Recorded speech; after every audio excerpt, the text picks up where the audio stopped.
Assalamualaikum warahmatullahi wabarakatuh. Perkenalkan, nama saya Upiatun. Saya siswa paket C. Gimana?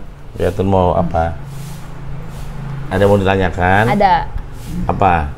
Saya mau nanya gimana sih caranya biar dapat ketenangan hati. Oh. Kayak gitu sih. Emang kamu nggak tenang hatinya?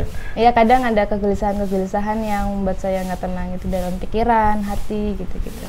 Tapi pernah nggak mencari akar kenapa saya nggak tenang gitu?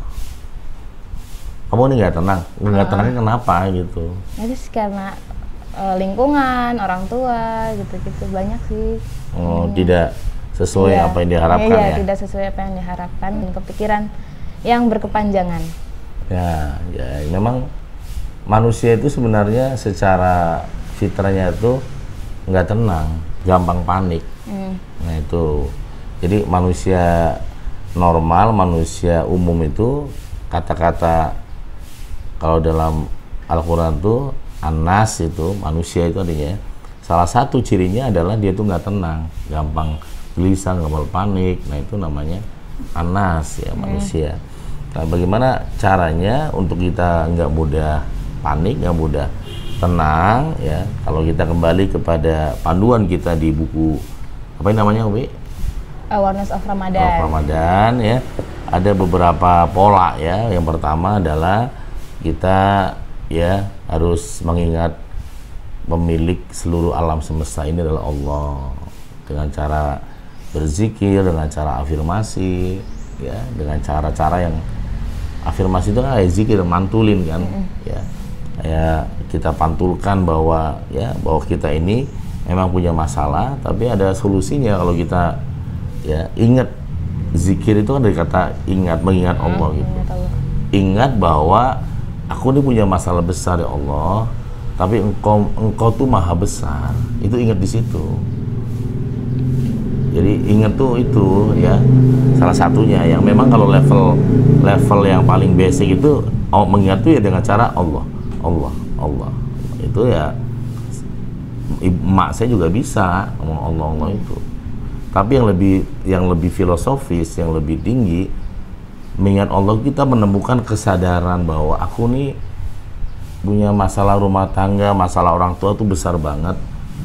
Tapi engkau maha besar ya Allah. Allah bisa mengubah semua menjadi baik kayak gitu.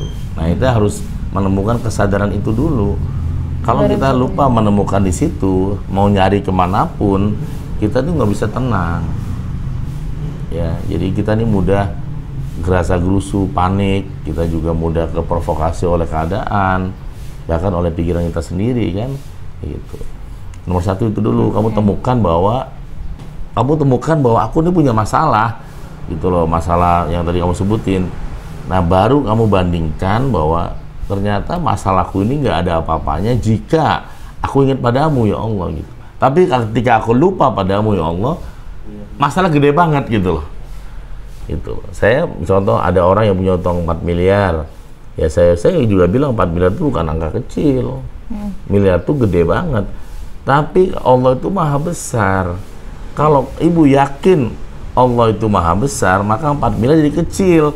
Tapi kalau ibu nggak yakin, ya kalau Allah itu maha besar, 4 miliar itu gede banget. Akhirnya buat kita jadi takut, bingung, pikiran, akhirnya ngalami apa yang kalau dalam istilah di self awareness sindrom toxic success. Kita ngalami sebuah keadaan yang mana kita akhirnya ya stress surrender. Orang stres gimana sih? Ngelamun, kadang-kadang juga ngomong sendiri, kadang-kadang juga merasa nggak dicintai, kadang-kadang nggak merasa dihargai, kadang-kadang merasa nggak berarti, kadang-kadang merasa nggak layak. Semua itu muncul gitu. Itu pentingnya kita harus zikir atau ingat Allah. Jadi ingat Allah itu salah satu yang paling pondasi adalah kesadaran itu. Sadar bahwa aku ini ya punya problem, aku ini sedang di jalan buntu, aku sedang alami kecemasan, sedang alami kegalauan. Nah, contoh Upi deh, ketika Upi lagi galau, cemas, ingat Allah itu rasanya apa? Tenang kan?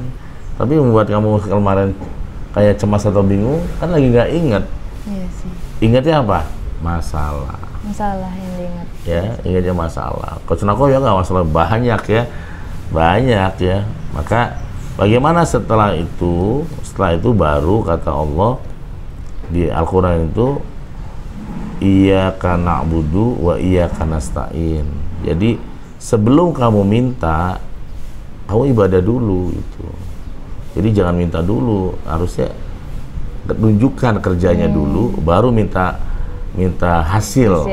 Jadi kata Allah, ya bukan minta dulu tapi na'budu, aku ya beribadah padamu ya Allah, baru aku meminta pertolongan. Jadi ibadahnya diperbaiki, ya.